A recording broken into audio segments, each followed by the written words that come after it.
Hello class, welcome to the Prarambh science classes. और मैं आज आपके साथ एक थॉट अपना शेयर करना चाहती हूँ। किसका है वो ये भी बता दूंगी मैं। ये है थॉमस एडिसन का। थॉमस एडिसन ने हमें एक थॉट दिया था, there is no substitute of hard work.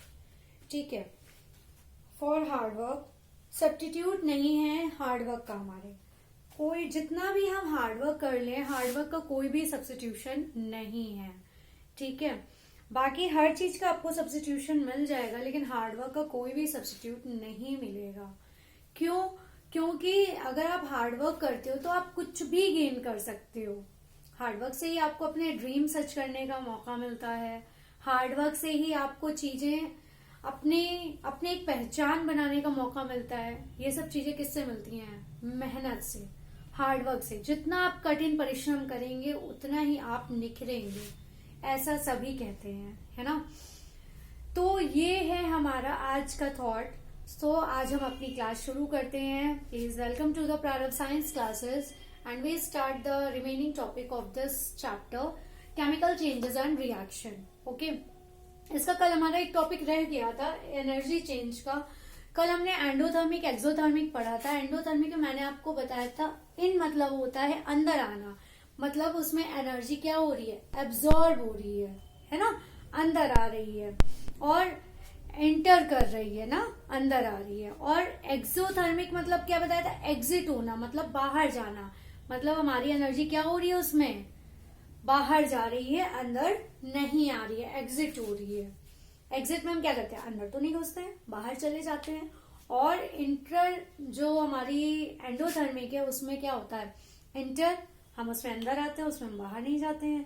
तो उसमें हमारी एनर्जी क्या होती है? एब्जॉर्ब होती है। ठीक है, तो आज हम इसका नेक्स्ट टॉपिक डिस्कस करेंगे, फोटोकेमिकल एंड इलेक्ट्रोकेमिकल।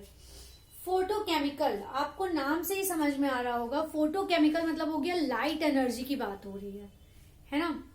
और इलेक्ट्रो से मतलब हो गया इलेक्ट्रिसिटी की बात हो रही है। इलेक्ट्रोकेमिकल की बात हो रही है जिसमें इलेक्ट्रिकल एनर्जी की जरूरत पड़ेगी और इसमें फोटोकेमिकल में लाइट की जरूरत पड़ेगी। फोटो हम कब खींच सकते हैं? ऐसे याद कर लीजिए, अंधेरे में आप अपनी फोटो खींच सकते हैं? नो ना। तो उसके लिए क्या होगा? जब हम अंधेरे में नहीं खींच सकते हैं तो फोटो के लिए हमें लाइट की जरूरत होगी। तो इससे याद रखिए कि फोटोकेमिकल मतलब हो गया लाइट एनर्जी और इलेक्ट्रोकेमिकल मतलब हो गया, इलेक्ट्रो मतलब हो गया कि इलेक्ट्रिकल एनर्जी की बात कर रहा है, इलेक्ट्रिसिटी की बात कर रहा है ना। तो now we will discuss about this. A chemical reaction which proceed with absorption of light energy.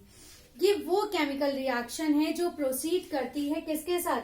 Light energy के साथ अपने को प्रोसीड करती है। मतलब जो भी इसमें चेंजेस होते हैं वो लाइट रिएक्शन के साथ होते हैं। ठीक है, केमिकल रिएक्शन विच प्रोसीड्स, इसमें जो केमिकल रिएक्शन वो प्रोसीड होती है किसके साथ?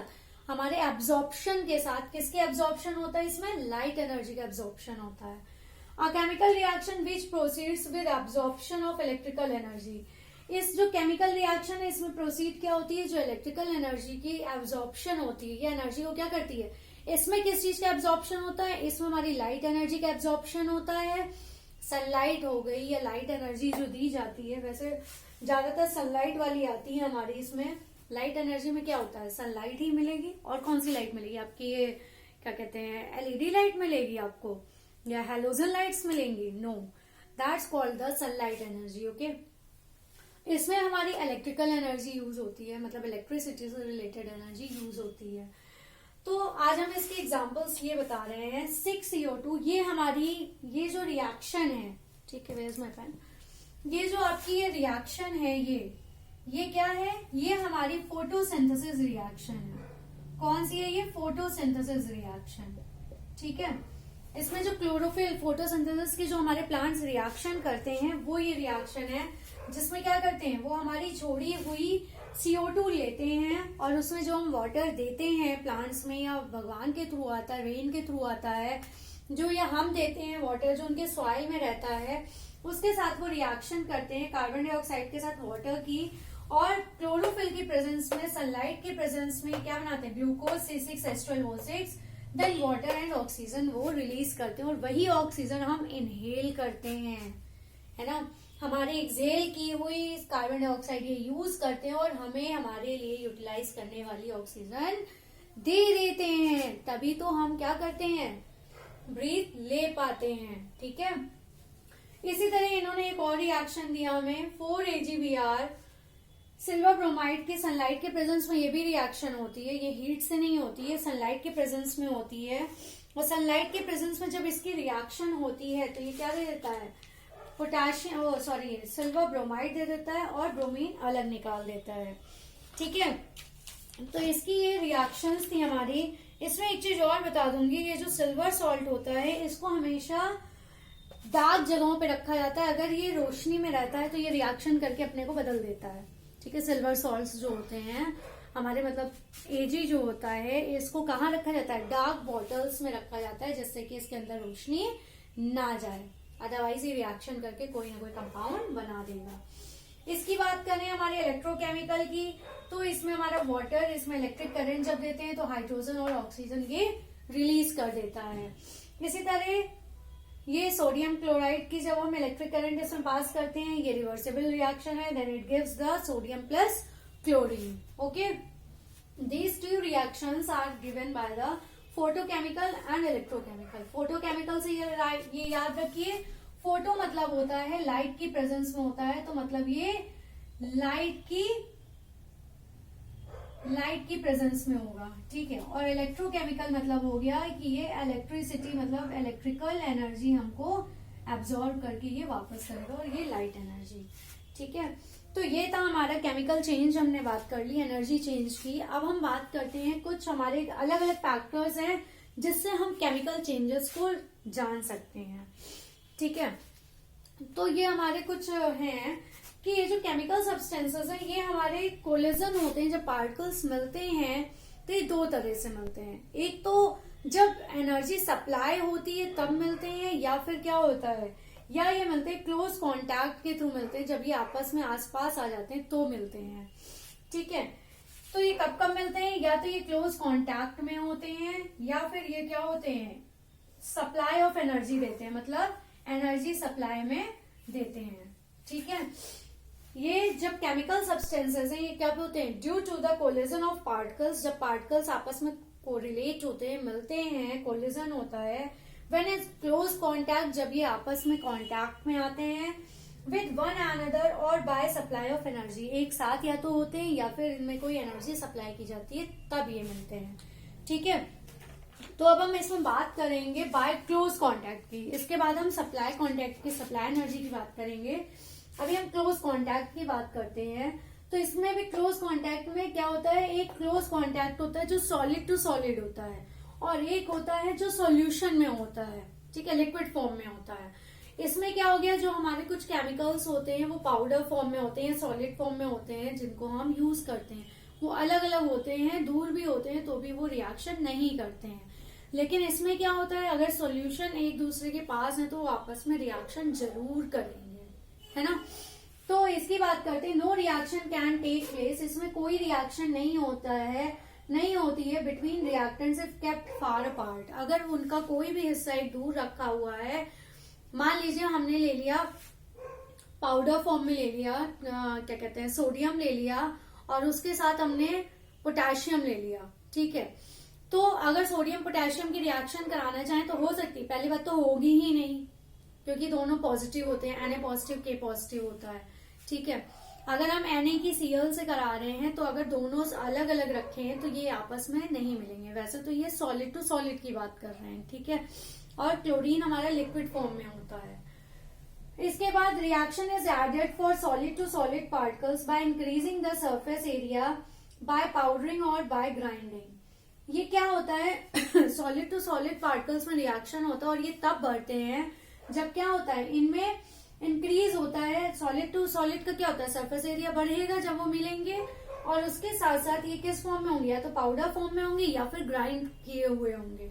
ठीक है, मतलब पीसे हुए होंगे, पाउडर फॉर्म में या तो होगा या तो पीसे हुए होंगे। जैसे आयोडीन हो गया, आयोडीन और पोटेशियम पोटेशियम ले लीजिए, आयोडीन ले लीजिए, सोडियम ले लीजिए, ये सब क्या होते हैं, पाउडर फॉर्म में होते हैं।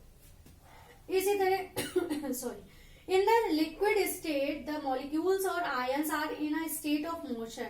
लिक्विड स्टेट में जब होते हैं मॉलिक्यूल्स या आयंस, वो क्या होते हैं, मोशन करते रहते हैं। कभी भी आप पानी को देख लो, उसमें क्या होता है, एक मोशन होता रहता है। कोई भी चीज अगर आप लिक्विड फॉर्म में है अगर आपके पास, तो उसको आप देखोगे तो इसमें एक मोशन होता रहता है, वो चलती रहती है ना। Close contact is established more quickly between reacting particles. जो क्लोज कॉन्टैक्ट होते हैं ये स्टेबल होते हैं ज्यादा तेजी से, जिसमें reacting particles by taking at least one of the reactant in solution form. इसमें क्या होना चाहिए, कम से कम एक हमारा लिक्विड फॉर्म में होना चाहिए, अगर दूसरा हमारा सॉलिड फॉर्म में है, क्लोज कॉन्टैक्ट का है, तो भी वो काम चला लेता है, ठीक है, वो फटाफट उससे रिएक्शन कर लेगा। तो जैसे इसका हो गया आयोडीन एंड फॉस्फोरस है, ठीक है, ये एक्सप्लोसिवली रिएक्ट करेंगे, मतलब कि जैसे धमाका होता है ना। एक्सप्लोसिव मतलब होता है धमाका होना, एक्सप्लोजन जानते हैं ना, फटना। सोडियम कार्बोनेट मतलब Na2CO3 एंड टार्टरिक एसिड की इसकी बहुत तेजी से रिएक्शन होती है जब दोनों क्या होते हैं, सॉल्यूशन स्टेट में होते हैं, तो इन दोनों की बहुत तेजी से रिएक्शन होती है, ठीक है। तो ये था हमारा क्लोज कॉन्टैक्ट। अब हम एक बार बात कर लेते हैं सप्लाई एनर्जी की। सप्लाई एनर्जी से ये समझ लीजिए कि जब आपकी कोई एनर्जी किसी भी रिएक्शन में सप्लाई होती है तो वो क्या देते हैं, क्या करते हैं, ठीक है, हमें क्या देते हैं, क्या करते हैं। एक तो था क्लोज कॉन्टैक्ट, मतलब आपस में जब पास पास होके ये रिएक्शन करते हैं, और एक हमने पढ़ा था कोलिजन जब होता है, उसमें सप्लाई एनर्जी की बात करते हैं, ठीक है। तो सप्लाई एनर्जी की जब हम बात करेंगे, अब हम बात करते हैं दूसरे पार्ट के, इसके बाय सप्लाई एनर्जी, ठीक है। जब हम सप्लाई एनर्जी की बात करें तो सबसे पहले हीट की बात करते हैं। जब हम किसी भी रिएक्शन में हीट को पास आउट करते हैं तो हमें क्या मिलता है, एक नया प्रोडक्ट मिलता है कि नहीं, कुछ ना कुछ चेंज किया हुआ मिलता है हमें, ठीक है। ज्यादातर रिएक्शंस जो होती है वो हीट से ही होती हैं। Most of the chemical reactions are brought about by heating the reactants together। ये क्या करते हैं, रिएक्टेंट्स को आपस में एक साथ क्या करते हैं, हीट करते हैं। जब ये रिएक्टेंट को हीट करेंगे तभी तो हमें प्रोडक्ट मिलेगा भाई। जब हम दाल में नमक हल्दी डाल के उसे गर्म करेंगे तभी तो हमें पकी हुई मिलेगी, कच्ची खा लोगे क्या आप, नहीं ना। तो उसके लिए क्या करना होता है, उसमें पानी नमक हींग हल्दी सब डालना होता है ना, उसे बॉईल करना होता है, उसमें सीटी लगानी होती है, तब वो बेक होती है, कुक होती है, ठीक है। उसी तरह ज्यादातर केमिकल रिएक्शंस क्या करती हैं, जब दो हमारे रिएक्टेंट्स होंगे उनको हीटअप करेंगे तो वो हमको क्या देती हैं, प्रोडक्ट दे देती हैं, ठीक है। तो ये क्या होते हैं, जब हीट होते हैं तो बहुत तेजी से ये कोलाइड हो जाते हैं और आपस में मिल जाते हैं। जैसे इसके एग्जांपल देख लीजिए, जैसे N2+O2 को इन्होंने 3000 डिग्री सेंटीग्रेड में क्या किया है, गर्म किया, हीट किया है, तो ये क्या दे रहा है, NO दे रहा है, ठीक है। इसी तरह मान लीजिए 2Pb3O4, इसको जब इन्होंने हीट किया तो क्या दे रहा है, 6PbO lead oxide plus oxygen, ठीक है। तो ये था हमारा हीट का, ठीक। जैसे हम हीट देंगे रिएक्टेंट्स को, वो रिएक्शन करके हमें नए प्रोडक्ट्स दे देंगे, ठीक है। उसके बाद हम बात करते हैं लाइट की। लाइट वही सनलाइट वाली जो अभी हमने पढ़ी थी। सनलाइट में हमने क्या किया था, फोटोसिंथेसिस की प्रोसेस की थी या फिर सिल्वर सॉल्ट्स की थी। तो इसमें है some reactions are influenced by the presence of light, ठीक है। कुछ रिएक्शंस क्या होती हैं, वो लाइट की प्रेजेंस में ही काम करती हैं, ठीक है। ये जो लाइट होती है ये इनके लिए किसकी तरह काम करता है, उत्प्रेरक की तरह, कैटलिस्ट की तरह काम करता है। जैसे इन्हें सनलाइट मिली वैसे इन्होंने रिएक्शन पूरी करके प्रोडक्ट्स हमें दे दी है। ठीक है, तो ये करते हैं, जैसे इन केस ऑफ फोटोसिंथेसिस है, in case of photosynthesis plants make their food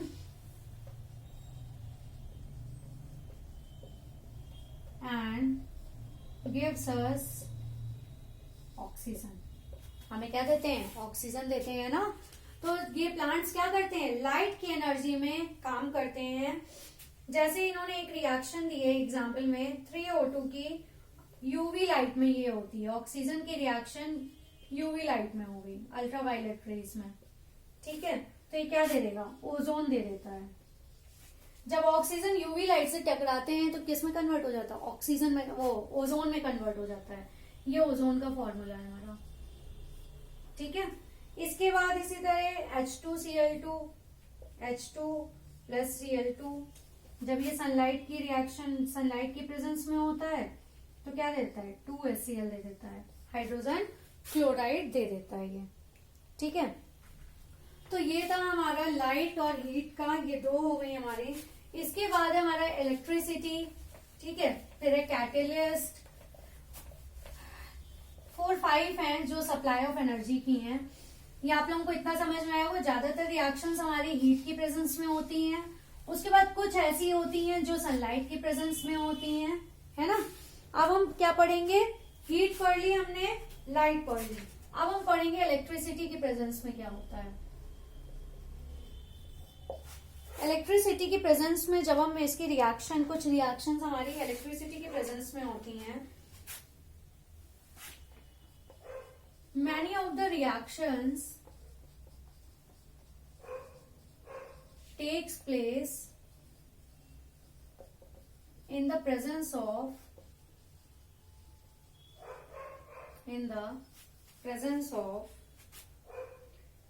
an electric current।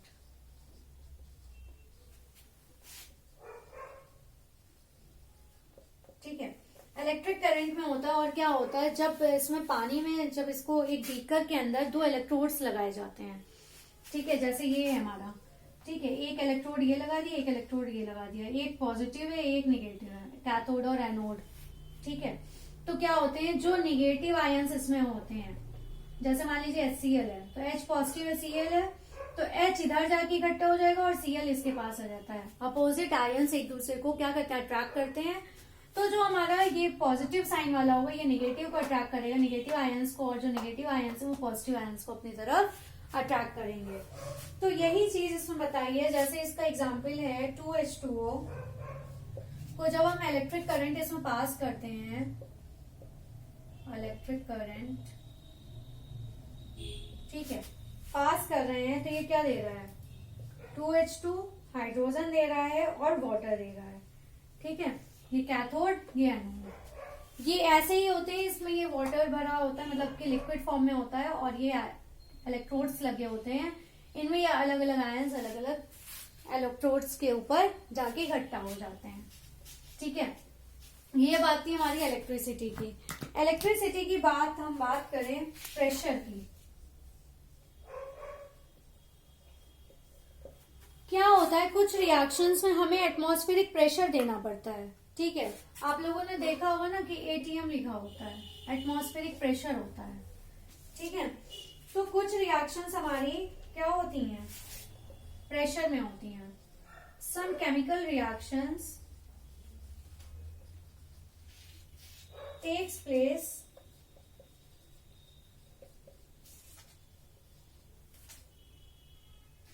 on subjecting the reactants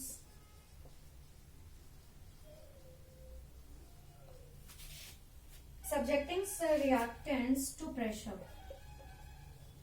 कुछ हमारी क्या होती हैं, जो रिएक्टेंट्स होते हैं उनके ऊपर हमें एक प्रेशर देना पड़ता है जिसकी वजह से ये काम करते हैं। ठीक है, जो हमारे रिएक्टिंग मॉलिक्यूल्स होते हैं उनके ऊपर एक हाई प्रेशर हमको देना होता है। हाई प्रेशर और heat due to friction, friction की वजह से इसमें हीट और प्रेशर सब होता है और ये रिएक्शन फुलफिल करते हैं। जैसे अब हम इसके एग्जांपल में आपको एक रिएक्शन दिखा देते हैं। अमोनिया की है, ठीक है। इसका क्या होता है, ये वैसे तो रिवर्सेबल होती है, ठीक है। कितना होता है इसका, Fe की प्रेजेंस में 450 डिग्री सेंटीग्रेड और इसमें 200 एटमॉस्फेरिक प्रेशर होता है, ठीक है। ये लिखा होता है इसमें, और ये क्या बना लेगी, 2NH3 अमोनिया बना लेगी, ठीक है। ये था प्रेशर की बात।